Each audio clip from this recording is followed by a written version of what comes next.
ॐ श्री परमात्मने नमः। अथ षष्ठोऽध्याय। श्रीभगवान् उवाच। अनाश्रितः कर्मफलं कार्यं कर्म करोति यः स सन्न्यासी च योगी च न निरग्निर्न चाक्रियः। यं सन्न्यासमिति प्राहुर्योगं तं विद्धि पाण्डव। न ह्यसन्न्यस्तसङ्कल्पो योगी भवति कश्चन। आरुरुक्षोर्मुनिर्योगं कर्मकारणमुच्यते। योगारूढस्य तस्यैव समः कारणमुच्यते। यदा हीनेन्द्रियार्थेषु न कर्मस्वनुसज्जते सर्वसङ्कल्पसन्न्यासी योगारूढस्तदुच्यते। उद्धरेदात्मनात्मानं नात्मानमवसादयेत्। आत्मैव ह्यात्मनो बन्धुरात्मैव रिपुरात्मनः। बन्धुरात्मात्मनस्तस्य येनात्मैवात्मना जितः। अनात्मनस्तु शत्रुत्वे वर्तेतात्मैव शत्रुवत्। जितात्मनः प्रशान्तस्य परमात्मा समाहितः। शीतोष्णसुखदुःखेषु तथा मानापमानयोः। ज्ञानविज्ञानतृप्तात्मा कूटस्थो विजितेन्द्रियः। युक्त इत्युच्यते योगी समलोष्टास्मकाञ्चनः। सुहृन्मित्रार्युदासीन मध्यस्थद्वेष्य बन्धुषु। साधुष्वपि च पापेषु समबुद्धिर्विशिष्यते। योगी युञ्जित सततम् आत्मानं रहसि स्थितः। एकाकी यतचित्तात्मा निराशीरपरिग्रहः। शुचौ देशे प्रतिष्ठाप्य स्थिरमासनमात्मनः। नात्युच्छ्रितं नातिनीचं चैलाजिनकुशोत्तरं। तत्रैकाग्रं मनः कृत्वा यतचित्तेन्द्रियक्रियः। उपविश्यासने युञ्जात् द्योगमात्मविशुद्धये। समं कायशिरोग्रीवं धारयन्नचलं स्थिरः। सम्प्रेक्ष्य नासिकाग्रं स्वं दिशश्चानवलोकयन्। प्रशान्तात्मा विगतभिर्ब्रह्मचारी व्रते स्थितः। मनः संयम्य मच्चित्तो युक्त आसीत् मत्परः। युञ्जन्नेवं सदात्मानं योगी नियतमानसः। शान्तिं निर्वाणपरमां मत्संस्थामधिगच्छति। नात्यश्नतस्तु योगोऽस्ति न चैकान्तमनश्नतः। न चाति स्वप्नशीलस्य जाग्रतो नैव चार्जुन। युक्ताहारविहारस्य युक्तचेष्टस्य कर्मसु। युक्तस्वप्नावबोधस्य योगो भवति दुःखः। यदा विनियतं चित्तम् आत्मन्येवावतिष्ठते। निःस्पृहः सर्वकामेभ्यो युक्त इत्युच्यते तदा। यथा दीपो निवातस्थो नेङ्गते सोपमा स्मृता। योगिनो यतचित्तस्य युञ्जतो योगमात्मनः। यत्रोपरमते चित्तं निरुद्धं योगसेवया। यत्र चैवात्मनात्मानं पश्यन्नात्मनि तुष्यति। सुखमात्यन्तिकं यत्तद् बुद्धिग्राह्यमतीन्द्रियं। वेत्ति यत्र न चैवायं स्थितश्चलति तत्त्वतः।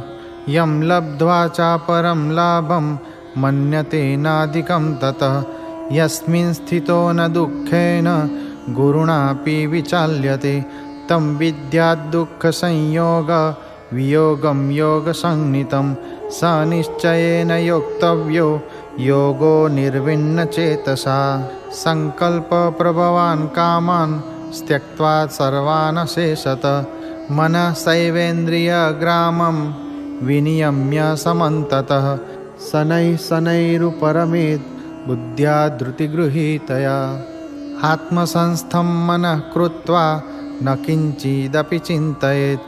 यतो यतो निश्चरति मनश्चञ्चलमस्थिरं। ततस्ततो नियम्येतत् आत्मन्येव वसंनयेत्। प्रशान्तमनसं ह्येनं योगिनं सुखमुत्तमम्। उपैति शान्तरजसं ब्रह्मभूतमकल्मषं युञ्जन्नेवं सदात्मानं योगी विगतकल्मषः सुखेन ब्रह्मसंस्पर्शमत्यन्तं सुखमश्नुते सर्वभूतस्थमात्मानं सर्वभूतानि चात्मनि ईक्षते योगयुक्तात्मा सर्वत्र समदर्शनः यो मां पश्यति सर्वत्र सर्वं च मयि पश्यति तस्याहं न प्रणश्यामि स च मे न प्रणश्यति सर्वभूतस्थितं यो मां भजत्येकत्वमास्थितः सर्वथा वर्तमानोऽपि स योगी मयि वर्तते आत्मौपम्येन सर्वत्र समं पश्यति योऽर्जुन सुखं वा यदि वा दुःखं स योगी परमो मतः अर्जुन उवाच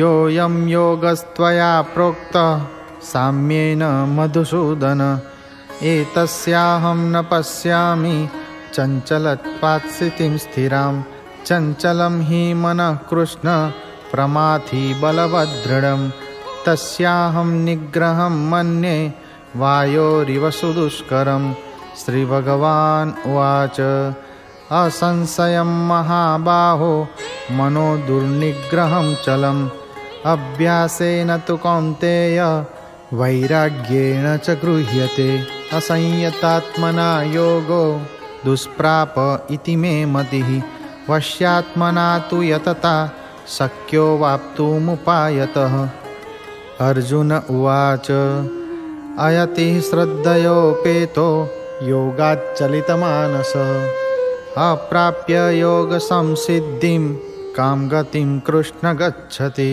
कश्चिन्नो भयविभ्रष्ट छिन्नाभ्रमिव नश्यति अप्रतिष्ठो महाबाहो विमूढो ब्रह्मणः प्रति एतन्मे संशयं कृष्ण छेत्तुमर्हस्य शेषतः त्वदन्यः संशयस्यास्य छेत्ता न ह्युपपद्यते श्रीभगवान् उवाच पार्थ नैवेह नामुत्र विनाशस्तस्य विद्यते न हि कल्याणकृत् कश्चित् दुर्गतिं तात गच्छति प्राप्य पुण्यकृतां लोका नुषित्वा शाश्वतिः समा शुचीनां श्रीमतां गेहे योगभ्रष्टो विजायते अथवा योगिनामेव कुले भवति धीमताम् एतद्धि दुर्लभतरं लोके जन्म यदीदृशं तत्र तं बुद्धिसंयोगं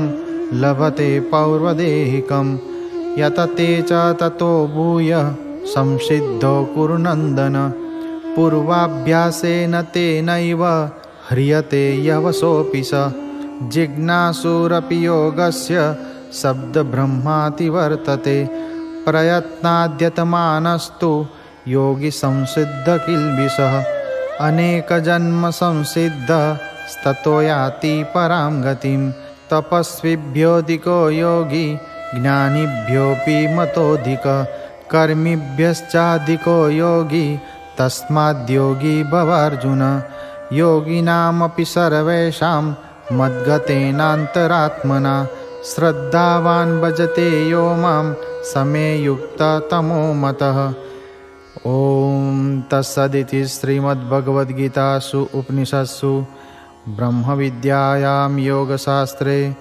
श्रीकृष्णार्जुनसंवादे आत्मसंयमयोगो नाम 6 अध्यायः।